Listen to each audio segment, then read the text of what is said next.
Lid seta, lid omnipotenti ta' Alla. Fejn qiegħda? Aħna nafu illi Alla ħalaq is-semawit u l-art kull ma fihom. Firex is-semawit bħal purtiera. Leħfef ħaġa leh. Frattant tal-ħolqien tiegħu id-dinja tagħna hija devastata, hija mkabra, hija meqruda bid-diżubbidjenza lejh. Diżubbidjenza tant komuni. U mosid. U Alla olli idek. Tinsix illum li. Għalhekk importanti l-aħwa li waqt li għaddej minn din l-esperjenza twila.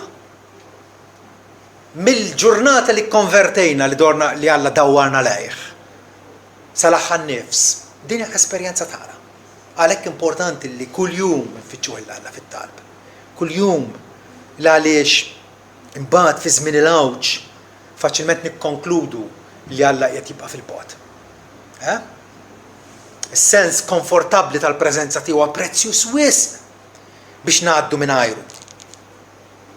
Permezz tal-Ispirtu tiegħu imissna nrawmu fina kuraġġ qaddis. Illi nfittxuh, illi ma nitilquhx il-Alla, illi nkunu bħal Ġakob, għadda lejl sieħ jissara mal-anġlu. Mbagħad l-anġlu qallu ħallina nitlaq għax kważi sebaħ. U Ġakob qallu mhux ħanitilqek qabel ma tberrikni. U s-salmi huma tat-tip ta' għajtiet il-Alla. Illi mulej għamel xi ħaġa ndaħal. Intervini fil-qagħda tagħna. Kemm bħala nazzjon, kemm bħala familja, kemm fuq livell individwali. U mulej, uri idek. Olli idek. U għalfejn nagħmlu hekk għax nafu li Alla huwa ta' bilħaq ġenerus illi mhux se jċħadli l-barkiet tiegħu. Mhux se jċħadli lotjiet tajba tiegħu. Għala l-ħżiena, il-ħażin disprezza lil Alla jkompli jgħid qal f'qalbu int mhux se tirrekkjedija, bħalli kieku m'hemmx ġudizzju, Alla qatt mu ħajjitlob kont minna. Int rajt għax int il-maħt id-deni u l-vessazzjoni biex toħodha f'idek, l-iżvinturat jikkommetti ruħu lilek. Minnu l-iżvinturat dak illi għax qed ngħixu fard barranija, tiftakru l-Kristjan huwa pellegrin għaddej minn din id-dinja għal dik li jmiss, minn belt il-irda għaddej minn ħafna provi sakemm jasal fil-belt tas-sema. Dik hija l-istampa illi qed tagħtina l-Bibbja. U għalhekk hemm bżonn nikkommettu ruħna f'idejn Alla. Int kont is-sokkorritur tal-orfni, int kont il-helper, dak li jgħin lil-batutil, dak li m'għandhom xejn, ikser drieħ il-ħażin u l-malefattur. Kultant naħsbu li da xiklu iksullu idu. Iva, din hija talba biblika. Din hija talba li rridu nitolbuha aħna bil-kuraġġ u bil-fidi. Għaliex għax nafu li Alla ta' bilħaq hekk se jagħmel. Meta Pawlu kiteb lit-Tessalonkin, it-tieni ittra tiegħu lilhom.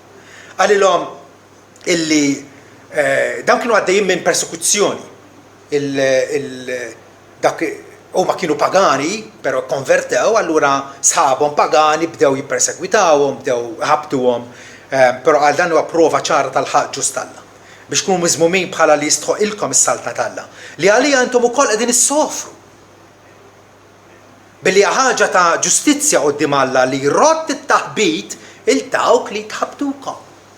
Irott it-taħbit il dawk li jħabtukom. U lilkom li intom imħabtin strieħu magħna meta jidher Sidna Ġesu mis-sema mal-anġli setana tiegħu.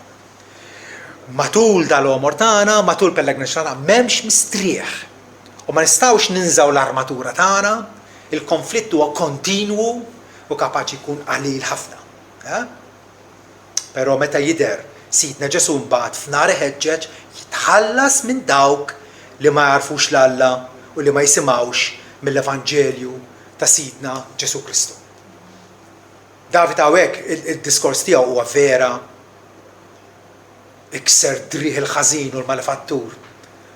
Pawlu jerġa' huwa eqqel minn hekk. Għax jgħid illi jitħallsu bit-telfien ta' dejjem minn quddiem wiċċ il-mulej u mill-glorja tas-seta tiegħu. Ma nistgħux naffordjaw ninsew illi Alla qatt jintervjeni deċiżivament f'din id-dinja tagħna. Meta jidher Sidna Ġesu mal-anġli setana tiegħu. Fl-aħħar ta' żmien meta mbagħad Alla joħloq smewi ġodda u art ġdida illi fihom tagħmmar il-ġustizzja. Dan huwa l-pjan ta' Alla, ma jistax ifalli. Ix-xitan jaf li għandu żmien qasir u allura huwa ferroċjat u għammadda bħal-mara li prova jeqrida u mhux se jnexxielu. Il-vittorja finali hija Alla. David bir-raġuni jikkonkludi s-salm jesprimi l-konfidenza tiegħu li se jkun mismuħ. U allura jigglorifika isebbaħ lil Alla u jiftaħar bih. Min sa niftaħar b'Alla. Tiftaħarx perfect, tiftaħarx bil-saħħa fiżika tiegħek, tiftaħarx mill-intellettwaliżmu tiegħek. Da ma xejn. Mi jiftaħar naqraw f'Ġeremija ħaj jiftaħar dan li jarafni, li Alla l-inħen, Alla kumpassjonali. Li taraf il-Alla. Għandek tiftaħar. Is-Sid huwa sultan għal dejjem ta' dejjem. Ġnus intilfu minn artu. Sid, int smajt ix-xewqa tal-umli, int se tistabbilixxi qalbhom. Alla tistabilina, għad ipoġġina fuq sissin sħaħ. L-istess Pietru fil-ittra tiegħu, kapitlu 5, jgħidilna illi x-xitan għandna niqfulu peress li dbatijiet bħal dawn u mogħtija lil ħudkom li huwa fid-dinja. Imma Alla ta' kull grazzja li sejħilkom għal glorja tiegħu ta' dejjem bi Kristu Ġesu wara tkunu batejtu ftit fuq hekk kellimna llum. Li tgħaddi minn dan il-konflitt fejn il-ħażen donnu qiegħed jeleb. Wara tkunu batejtu ftit, iwettaqkom, iqawwikom, isaħħaħkom u jqiegħedkom fuq sisien sħaħ.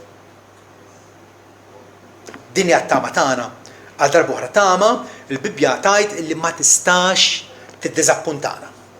Għax hija tama msejsa fuq il-mewt u l-qawmien glorjuż ta' Sidna Ġesu. Daqs kemm huma fatti dawn, ma fatti, ġraw ta' bilħaq. Kristu miet fuq is-salib wara 3 ijiem reġa' qam mill-mewt. Diġà urina illi qeleb lill-għadu. U l-għadu bħalissa għadu jiġi però huwa megħlub.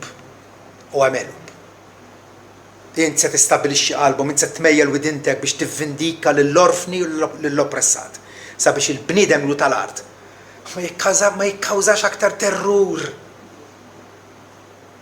Ma x'ferħ jitqanqal fina meta niftakru li l-bniedem lu tal-art li huwa trapp mhux se jikkawża aktar terrur. Alla għandu l-jum fissat tiegħu. Dak il-jum nistgħu nimxu fid-dawl tiegħu u allura s-sitwazzjoni preżenti tagħmel sens. Alla qed jgħidilna s-sapportu perseveraw. Quddiem din il-realtà rridu nibqgħu nitolbu bil-ħerqa. Il-kol flimkien weħedna tiġi saltnatek. Dik hija t-tama tagħna. Bħalissa nistgħu nħossuna f'minoranza ċkejkna, meddin, kważi minsijin, però ħankomplu nappellaw lis-Sid tas-sema u l-art. Bħalma beda r-renju tiegħu fuq l-art, is-salta tiegħu mibdija fuq l-art, Ġesu inawgura għalidna s-salta tal-la qiegħda f'nofskom, aħna mdaħlin fija bit-twelid mill-ġdid vera. Jekk wieħed ma jitwilidx mill-ilma u l-ispirtu ma jistax jidħol fis-salta tħallna fija. Alla daħħalna fija. U allura nafu li finalment mal-avvent glorjuż ta' Kristu fil-jum il-kbir tiegħu saltnatu teqret u tieħu post is-saltniet kollha tad-dinja.